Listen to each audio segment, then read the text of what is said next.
watching Let's Chat.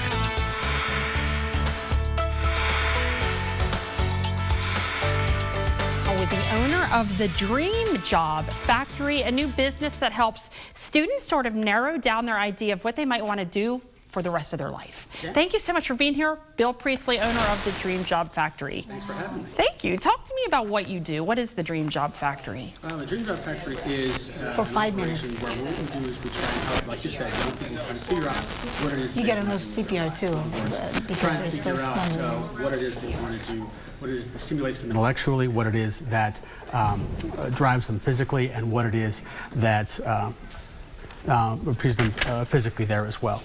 Now, why is there a need for this? I mean, I have 2 teenage sons, and I'm always amazed with people that are 16 or 17 can sign up for the military or know what they want to do for the next 20 years. Do you see that a lot? You can see that a lot, and actually there's some research there that backs that up a little bit. So if someone, say, figures it out early, right? There's some research that came out of Stanford University, and this is nothing new to all of us that are parents, that when someone hits puberty, their hormone levels jump high. We already know that. But what they figured out is that if they tend to like something, they tend to really like it during puberty. If they tend to not like something, they tend to really, so think about broccoli. If you don't like broccoli and you taste it for the first time during puberty, you're not going to touch it again for a couple decades probably. But if you enjoy it, it will stay a part of your diet. So if you do something that sticks during puberty, chances are that's going to stick for a very long period of time. This gives me goosebumps. My son, obsessed with Legos, growing up, discovered Minecraft for hours, and now he's a senior in high school looking to major in engineering. Yeah. And I think it's because of the Legos. Yeah, absolutely. Just having that impression right there can be all it needs. Well, so you might have students come in that are like, I don't know what I like to do. How do these workshops help? How does this help? Well, it talks about finding out something that you want to do, or something that stimulates you intellectually, something that drives you physically, and something that rewards you emotionally or spiritually. So say, for instance, we're talking about interests. What gets your attention? That's what an interest is. It can be good. It can be something that you really want to read about, know about. It can be something bad, like something that just happens to get your attention, like a pandemic or global warming or something like that, or Legos, that kind of thing. And then doing an inventory of those interests. Then doing an inventory, say for instance, of your abilities. What is it that you do well? What is it that other people would pay to do for you to do for them? That kind of thing. And if you put those 2 things together, you can form a job. For instance, math teacher, interest in math, ability to teach it, right? Football coach, interest in football, ability to coach it. Oncologist, interest in cancer, ability to fix, treat, or diagnose.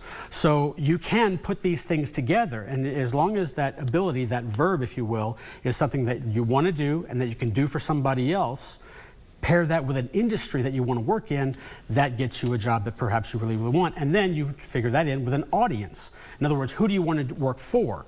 So, say for instance, a math teacher. Do you want to work in Nashville or Chattanooga or in a rural area or in an inner city? Or who is that ideal person that you want to work with? And so that gets you, again, a job that stimulates you intellectually because you're interested in it. Right. A job that drives you physically because you want to do it. And a job that gives you purpose because you are delivering that knowledge and that ability to someone that needs it. Bill, you're like inspiring me just sitting here, like as an adult in my 40s, like I'm excited by these lessons. I mean, adults could probably benefit from this blueprint you've sort of pitched. It works out that way as well, but at the same, I mean, you can do it at any age. Right. Obviously, if you got to be old enough to do it. But, and the ability to change careers. And the ability to change, right. But it also, what we're doing with the blueprint is that we're cueing it into students because you can use your education to then further that idea that you've got. So for instance, if you figure out what you want to do, what is it that you need to learn in your education to be ready to do that at your first career step in life? Because the biggest determinant in whether or not you get where you want to go is to use your education to get that first job. If you get that first job there, you get your foot in the door, and that means that triggers something that we call workplace inertia. In other words, it's more likely for you to work up that career chain than it is for you to switch careers and do something and have to start over.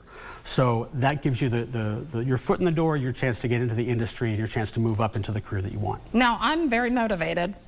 So talk to me about these free seminars you have coming up. How is the Catoosa Library tied into this? Okay, so Catoosa Library has a program for teens, and what this is in connection with them. And what they will do is, what we're going to do is we're going to do a session with them that will basically go through that inventory list. What are your interests? What are your abilities? Put those together, form your audiences. And we're going to do that for anybody who wants to come. And then the second opportunity that we're doing is with Ringgold United Methodist Church and CHIA, which is the Catoosa Home Education Association. And that is for parents only.